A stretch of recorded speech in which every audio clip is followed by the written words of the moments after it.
Hai semuanya, ketemu lagi bareng Mihu di sini. Oh ya, kali ini Mihu akan membawakan alur cerita Donghua yang berjudul Battle Through the Heaven. Mihu mengingatkan sekali lagi ya bahwa konten ini full spoiler. Tanpa lama-lama lagi, yuk langsung aja kita masuk ke isi ceritanya.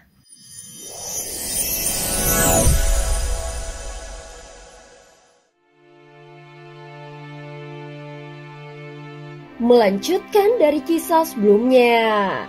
Sebelumnya dari pertarungan sederhana antara Xiaoyan dan sosok berjubah hitam ini, dapat dilihat bahwa semasa hidupnya pemilik jiwa ilusi pasti merupakan eksistensi yang sangat kuat. Setelah pertempuran sebelumnya, Xiaoyan tidak lagi bingung. Tubuh fisiknya tiba-tiba berubah menjadi ribuan kaki. Tubuhnya muncul seperti gunung dan bulan di ruang hampa ini.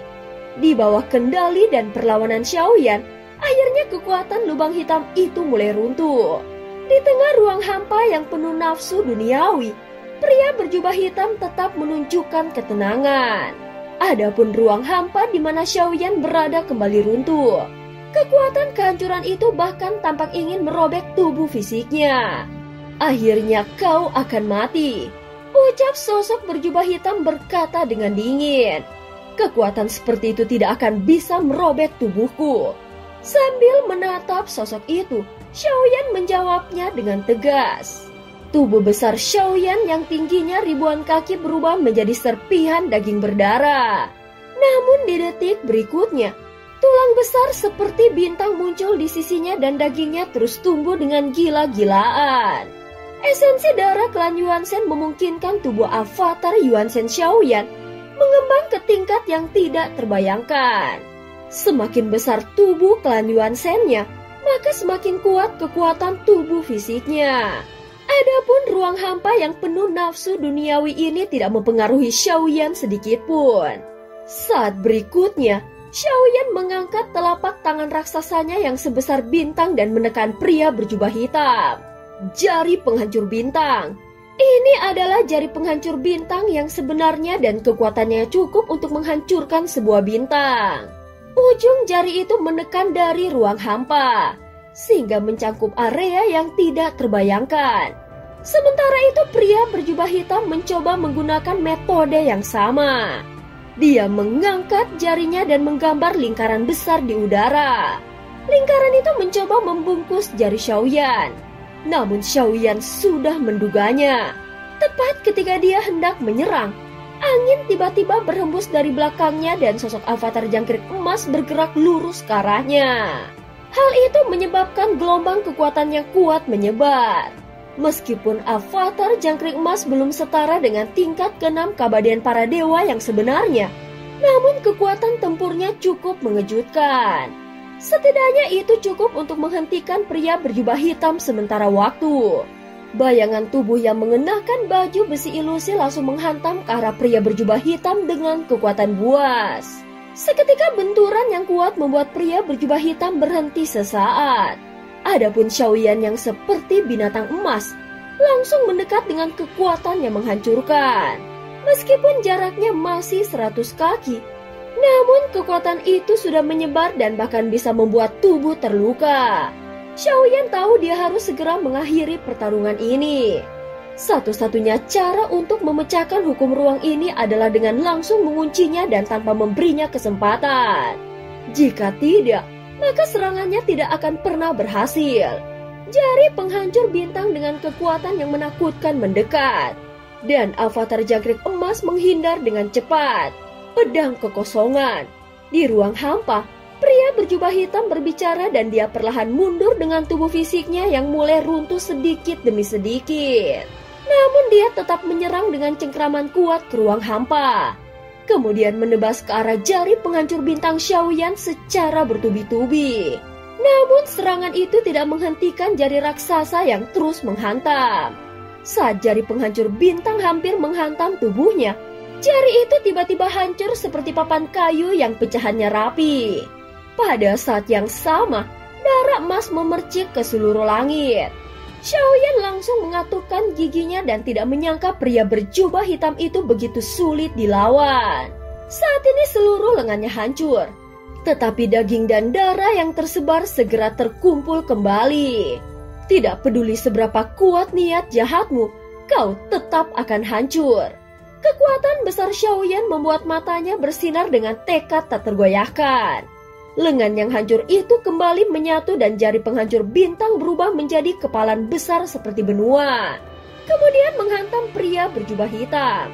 Pada saat yang sama, pria berjubah hitam itu mengangkat tangan untuk menghadapi serangan tersebut.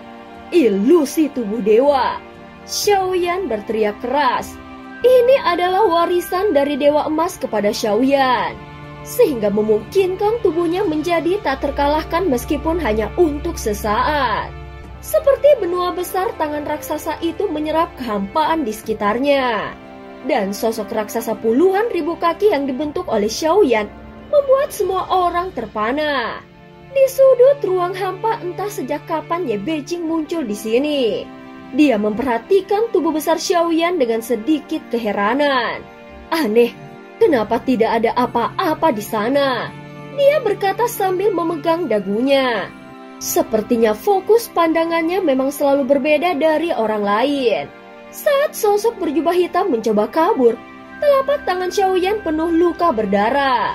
Meskipun tubuh ilusi emas itu kokoh, kekuatan ruang hampa tetap bisa mengiris tubuh fisiknya. Namun yang teriris saat ini bukanlah tubuh dari Xiaoyan, melainkan ruang itu sendiri. Jiwa ilusi ini milik Dewa Agung. Tidak ada yang bisa merebutnya. Tidak ada yang boleh mengambilnya. Pria berjubah hitam berteriak dengan nada yang marah. Sementara itu jari raksasa Xiaoyan yang menekan dari atas pecah menjadi serpihan. Namun pada saat yang sama, kekuatannya segera pulih secepat kilat dan jari yang menghancurkan segalanya langsung menghantam kembali. Hanya sisa-sisa niat jahat. Aku ingin melihat seberapa banyak kekuatan yang tersisa setelah kematianmu. Kau tidak akan bisa mempertahankan jiwa ilusi karena dia harus menjadi milikku. Masing-masing pihak memiliki alasannya sendiri.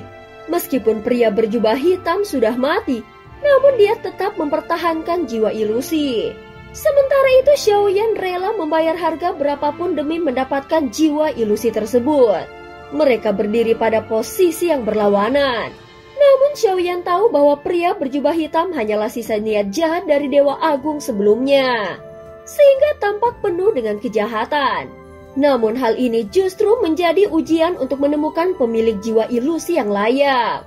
Pertarungan antara kedua belah pihak terus meledak di ruang hampa ini. Dalam menghadapi pria berjubah hitam, Xiaoyan belum menggunakan seluruh kekuatannya. Setelah bertarung dengan tubuh fisik, ternyata hasilnya tidak terlalu memuaskan. Jadi dia memutuskan untuk mengubah strateginya dan menciptakan 6 lapisan yang diselimuti api dan petir. Jelas bahwa Dewa Agung ini sangat kuat semasa hidupnya. Namun sisa kekuatannya hanyalah sepotong niat dan kekuatan esensinya tidak dapat dibandingkan dengan kekuatan sumber asal.